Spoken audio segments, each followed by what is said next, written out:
Hola a todos, espero estén muy bien. Bienvenidos a este nuevo video en el curso de Python con énfasis en Django, y en esta oportunidad vamos a aprender lo que es el uso de argumentos especiales dentro de las funciones, y también vamos a repasar qué tipos de funciones tenemos dentro de lo que es Python. Bien, el archivo con el que vamos a trabajar lo van a encontrar aquí en el repositorio de GitHub abajo, en la carpeta de la clase 9, adentro. Ahí aparece un poco lo que vamos a ver hoy día. Bien, así que bueno, en la clase pasada estuvimos viendo lo que era como básicamente las primeras estructuras de lo que eran las funciones, y hoy día ya vamos a estar dentro de lo que es mirando las particularidades de las funciones. Bien, en este caso es la clase 10, perdón, ¿vale? Ahí vamos a subir un archivo que se va a llamar clase 10 YouTube, y sobre él vamos a trabajar. Entonces es importante recordar que nosotros dentro de las funciones tenemos argumentos y parámetros. ¿Bien? Los argumentos son lo que nosotros introducimos a la función para hacerle algún proceso dado, y los parámetros son las variables que utilizamos dentro del paréntesis. ¿Bien? Entonces, básicamente los argumentos vendrían a ser los valores que nosotros pasamos y queremos evaluar, y los parámetros son las variables. ¿Bien? Es como el concepto de realizado de algo que tenemos en mente. Entonces, nosotros podemos tener argumentos tipo keyword, es decir, podemos simplemente colocar aquí ABC y sabemos que la función se llama f, tiene tres parámetros, y en este caso particular nosotros estaríamos diciendo que vamos a hacer un print. Entonces acá no tiene mucho efecto el orden en el cual coloquemos los parámetros. En este otro caso, fíjense que acá estamos diciendo que D tiene que valer 4. Así que en ese caso particular sí estamos forzando a que D valga algo, ¿ya? Y si uno llama a F y no le coloca nada, solo coloca, por ejemplo, A igual a 1, B igual a 2 y C igual a 3. En ese caso va a ser el print porque tiene un valor por defecto. ¿Bien? ¿Qué pasa? Nosotros también tenemos lo que se conoce como argumentos especiales, y se pueden guardar con ya sea números o letras. Los primeros son lo que se conoce como los números, y eso se le llama args. ¿Bien? ¿Cómo se simbolizan en el Python? Bueno, hay que usar esta notación, asterisco args. Eso quiere decir que nosotros podríamos tener uno o más argumentos numéricos dentro de nuestra función. En particular, lo que voy a hacer yo es voy a sumar todos esos argumentos numéricos. ¿Ya? Por ejemplo, si la persona pasa 3, yo lo sumo, pero esto no tiene problema si yo le paso 1, o le paso 2, o le paso 3, ¿ya? Porque igual va a ser la suma, ¿ya? Esa es la ventaja de tener estos argumentos numéricos. Ahora, también además de los argumentos numéricos, podemos tener lo que se conoce como key args o keyword arguments. Esos serían entonces palabras o letras que nosotros podemos utilizar para activar ciertas cosas dentro de nuestra función. Por ejemplo, aquí estamos diciendo que tenemos dos argumentos que se llaman a y b, y después tenemos lo que se conoce como arguments y key arguments. ¿Qué vamos a hacer? Lo primero que vamos a hacer es imprimir a y b, y luego vamos a ir pasando por cada uno de los argumentos que tengamos, imprimiéndolo. Lo mismo vamos a ir haciendo por los key args.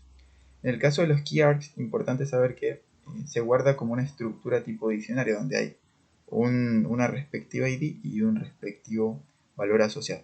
Por eso, cuando entramos a cada uno de los argumentos en este ciclo, imprimimos la llave primaria y además el valor dentro de esa llave primaria. ¿Bien? En este caso particular, al usar la función, sabemos que A y B vale 1 y 2. Lo que sigue viene a ser argumentos numéricos, y después estas dos variables de acá que dice AT y ET serían key arguments. ¿Bien? Y fíjense que acá sale el print de los argumentos y el print de los key args, además del print de A y B. ¿Bien? Bueno, y nosotros tenemos que usarlo siempre. No, la ventaja de estos argumentos especiales es que no siempre tenemos que pasar, porque usualmente, como les dije, activan un trigger de nuestra función, entonces no siempre vamos a tener que utilizarlos. ¿Bien? Para que lo vean mejor, aquí hay un ejemplo donde básicamente creamos una función que se llama outFunctions, recibe un elemento que se llama L y unos args. ¿Bien? ¿Qué pasa? Si hay argumentos, entonces vamos a entrar a todo esto de acá, ¿ya? En caso contrario que no haya, viene el else, ¿no? no hay argumentos extra, y hace un print. Entonces, si hay argumentos extra, lo primero que va a hacer es, bien, hay argumentos extra, los va a imprimir, y luego va a verificar si alguno de esos argumentos es igual a 1. En caso de que sea igual a 1, entonces va a ser un procedimiento. Entonces asumimos que L es una lista y vamos a calcular el promedio de esa lista. ¿Bien?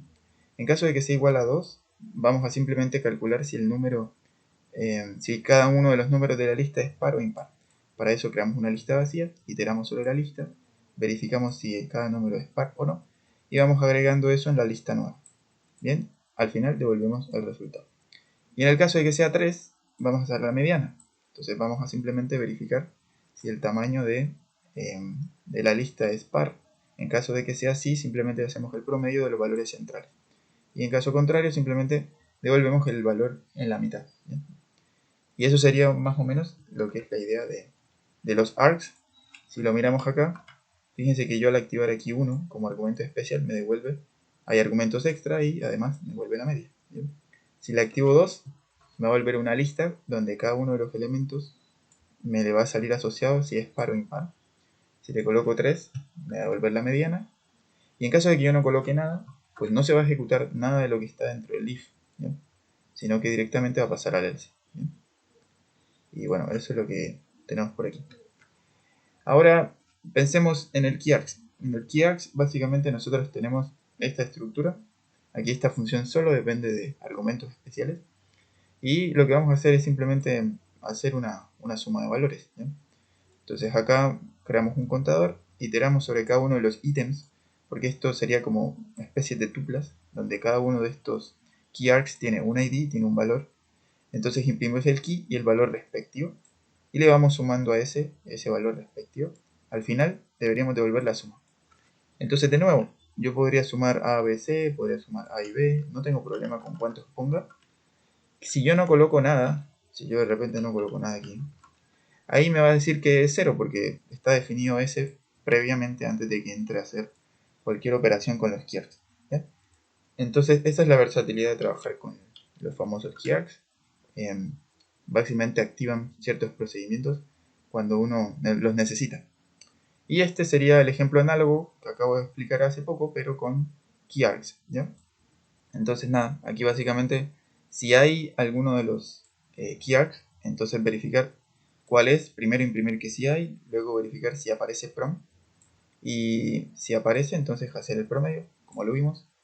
Si la persona coloca odd en uno de los keyargs, entonces va a ser el devolver una lista donde aparece para cada número si es par o impar, y si la persona coloca median, entonces voy a hacer el procedimiento para calcular la mediana. Si no hay ningún keyarg, todo esto se va a desactivar y vamos a entrar al else. ¿Bien? En este caso particular, yo aquí, para poder activar esa opción, coloco mi palabra clave, que sería el prom, ¿bien? Esto de aquí, y lo activamos igual a true, ¿bien? Para que sepa que tiene que hacer ese procedimiento. Entonces en este caso, bueno, tenemos que definir la función primero. Ahí está, y ahora se supone que debería funcionar. Bien, nos dice hay argumentos extras, saca la media. Si activo la palabra clave odd true, se va a ejecutar solamente esto de acá. Bien, entonces ya, ahí está. Y si activo la palabra median, activo igual a true, me va a salir el resultado. Bien, así que bueno, eso sería un poco la idea de solo keyargs.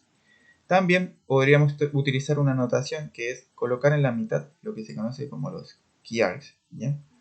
Entonces, básicamente, todo lo que esté a la derecha de este símbolo de multiplicación va a estar básicamente asociado a lo que es un keyarg. Ahora, si yo lo borro, ¿cierto? Y digo, bueno, esto no lo quiero usar. Vamos a ver qué sale. A decir, mira, oye, en este caso, nosotros necesitamos dos keyword arguments, ¿ya? ¿Por qué? Porque estamos básicamente seteando de que esto siempre tiene que estar, ¿ya? Entonces, por eso en este caso no son opcionales, ¿ya? Así que bueno, eso sería. También podemos setear antes lo que son los args y básicamente dejar definido lo que es C y D como argumentos típicos.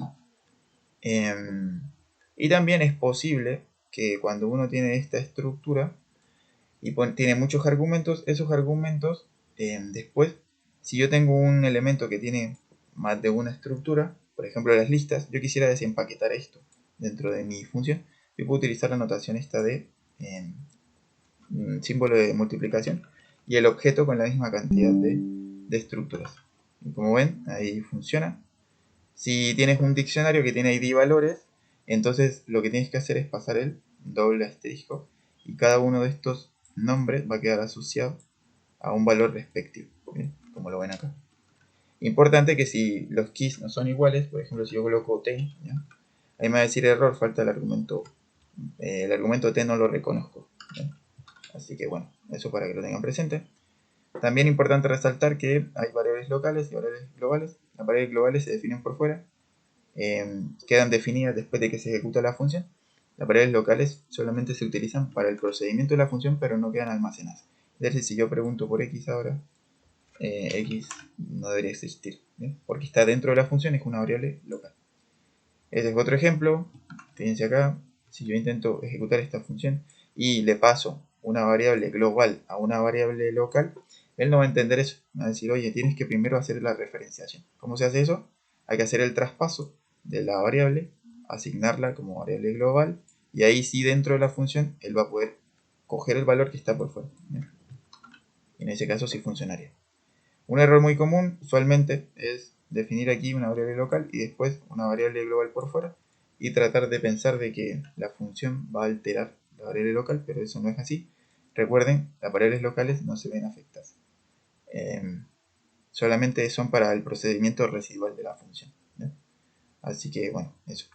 Y por último, también uno puede tener lo que se conoce como objetos mutables. Y en este caso particular tenemos una función que depende de una lista. Y lo que va a hacer es agregarle un número a esa lista. Entonces si yo tengo esto y aplico mi función sobre la lista, entonces básicamente en este caso yo no tengo que sobreescribir la lista, porque esto es un método integrado. Entonces va a quedar alterando la lista original, ¿ya? Los objetos mutables son susceptibles de cambio, los inmutables no, ¿ok? Si yo, por ejemplo, no sé, intentar hacer el append sobre cualquier estructura como una tupla, me va a decir que no, ¿ya? Así que bueno, eso como para que lo tengan presente. Y nada, eso sería lo más importante de esta segunda parte de funciones. Tocamos el tema de lo que son los argumentos especiales, los args, los key args. Vimos algunos ejemplos. Vimos cómo se pueden desempaquetar argumentos múltiples. Y también vimos la importancia de definir variables globales y locales, la diferencia. Y bueno, eso sería lo más importante. Espero que haya sido claro. Nos veremos en una próxima oportunidad. Esté muy bien. Hasta la próxima.